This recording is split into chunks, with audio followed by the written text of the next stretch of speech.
Teman-teman, banyak anggapan keris Singosari, keris-keris Majapahit itu sudah tak utuh lagi. Kebanyakan keris di abad ke 15 ke atas itu sudah nggak utuh lagi. Pasti gripis-gripis, pasti sudah korosinya sudah signifikan dan lain-lain. Nah, sebetulnya ini anggapan yang keliru gitu ya. Bukan berarti kok umurnya tua terus nggak ada keris yang utuh, bukan seperti itu. Dan ini ada keris punyanya orang Nusantara, namanya itu keris yang ada di era Majapahit, namanya keris Ki Sudamala. Nah, kerisnya masih utuh sekali teman-teman. Sebetulnya memang tidak banyak bukti peninggalan keris Majapahit yang dianggap meyakinkan.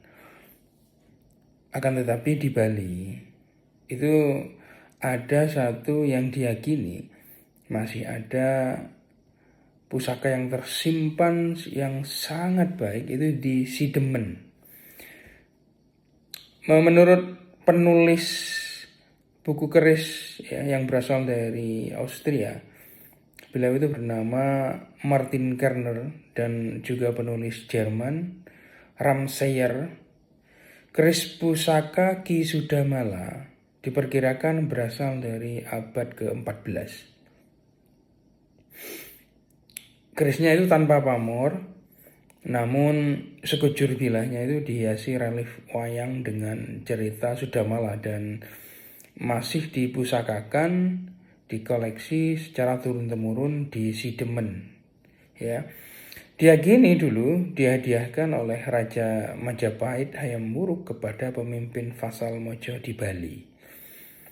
Kan biasa ya kalau keris itu di zaman dulu, para raja-raja itu ketika berkunjung pada suatu daerah atau ada pertemuan bilateral, pertemuan secara birokrasi, itu pasti memberikan atau tukar-menukar cindramata.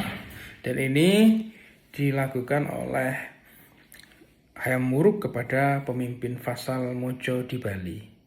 Nah, teman-teman, keris tersebut disimpan selama berabad-abad di sebuah keluarga di Bali sampai sekarang.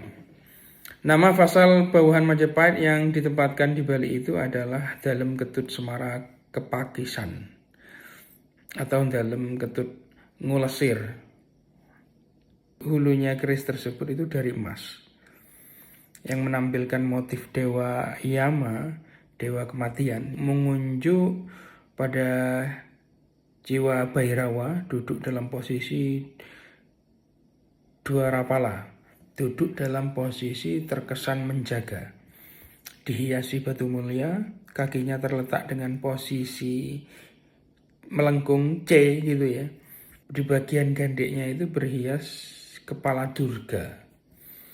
Nah, Sudamala melepaskan dari ketidakmurnian, itu maknanya.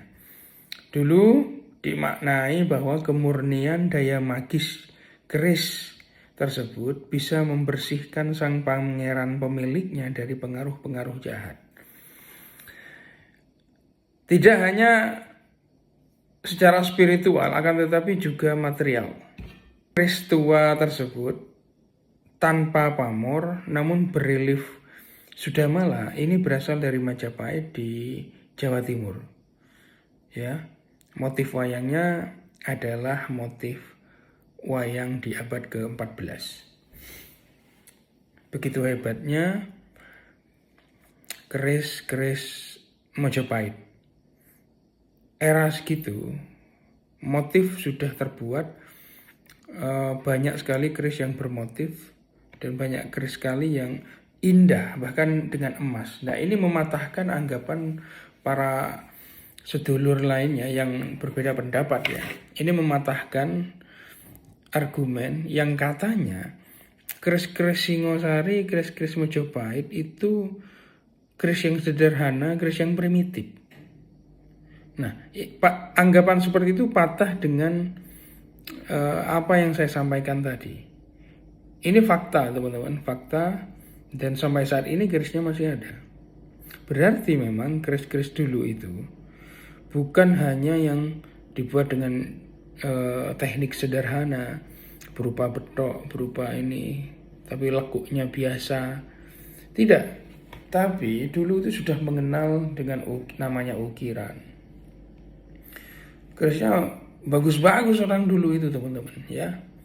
Nah, saya dapat keris dari seorang kolektor yang masih terawat betul. Nah, kalau melihat pada keris ini teman-teman, gonjonya gonjo wulung, pamornya secara keseluruhan ini adalah pamor pendaringan kebak. Coba saya ukur kira-kira ada berapa senti. Panjangnya itu hanya 29,3 cm, nggak sampai 30 cm, nggak sampai. Nah, kalau seperti ini masuk varian betok. Uniknya di sini ada sogokan tunggal, ada kembang kacang yang ada janggutnya. Janggutnya itu adalah suatu motif di atas kembang kacang ini, ada jalen, ada lambe gajah. Di sini ada greneng sampai ke seraweannya ini teman-teman. Yang menjadi unik ini termasuk keluarga dari keris jalak teman-teman. Yang secara estimasi keris ini kalau dilihat dari rancang bangun itu sangat bagus sekali, nyenengke dipandang dan mempunyai kekuatan magis yang sangat kuat. Pada sisi materialnya, dari lekuk tubuhnya, rancang bangunnya, karakter besinya, ini masuk di era Singosari, peralihan ke Mojopahit. Berarti ya sekitar abad ke-13 teman-teman. Saya menyebutnya dengan betok jalak. Dan ini terawat sampai saat ini. Saya rasa ini menjadi kelangenan, akan menjadi kelangenan yang cukup luar biasa. Mengingat keris yang seperti ini itu sangat jarang sekali ada. Ya, jarang sekali ada. Mungkin Anda pernah menemukan keris-keris yang berseliweran dengan gaya yang sama, tapi kali ini Anda akan kesulitan menemukan keris yang sama seperti ini. Saya yakin itu. Terima kasih teman-teman.